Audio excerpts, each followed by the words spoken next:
লোকে ভাবে ছোট ছোট অন্যায় কেউ দেখছে না, কিন্তু একদিন সেই অন্যায় প্রতিদান তারা পায়। আজ আমরা শুনব এক গম চাষি আর তার প্রতিবেশীর গল্প, যেখানে সত্য, ধৈর্য আর আল্লাহর হুকুম কিভাবে অন্যায়কে হার মানায়। এক গ্রামে বাস করত এক গরিব কৃষক, নাম তার জামাল। তার একমাত্র সম্বল ছিল একটি ছোট গমের জমি। সে দিনের পর দিন খেটে খেটে গম ফলাত। গম ছিল তার বেঁচে থাকার একমাত্র ভরসা। জামালের পাশের জমির মালিক ছিল করিম মোল্লা, এক ধনী কিন্তু লোভী মানুষ। একদিন রাতে সে চুপি চুপি জামালের জমির এক কোণা কেটে নিয়ে নিজের জমির সাথে মিশিয়ে দেয়। সকালে জামাল বুঝতে পারে তার জমির একাংশ নেই, কিন্তু কিছু বলতে সাহস পায় না।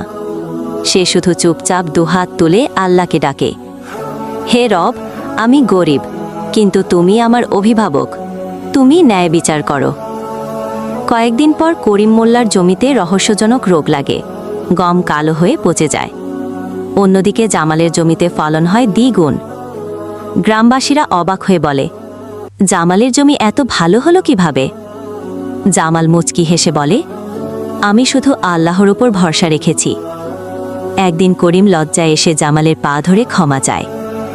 জামাল শুধু বলে, আমি মাফ করে দিয়েছি, তবে মনে রেখো, মানুষের হক মেরে কেউ রক্ষা পায় না। আল্লাহ সব দেখেন। ছোট একটা গমের টুকরার জন্য করিম মোল্লা নিজের জমির ভরকথা হারায়, আর আল্লাহর উপর ভরসা রাখা জামাল দ্বিগুণ ফলন পায়। তাই বন্ধু, কারো হক নষ্ট করো না, কারণ একমাত্র আল্লাহই শেষ বিচারক।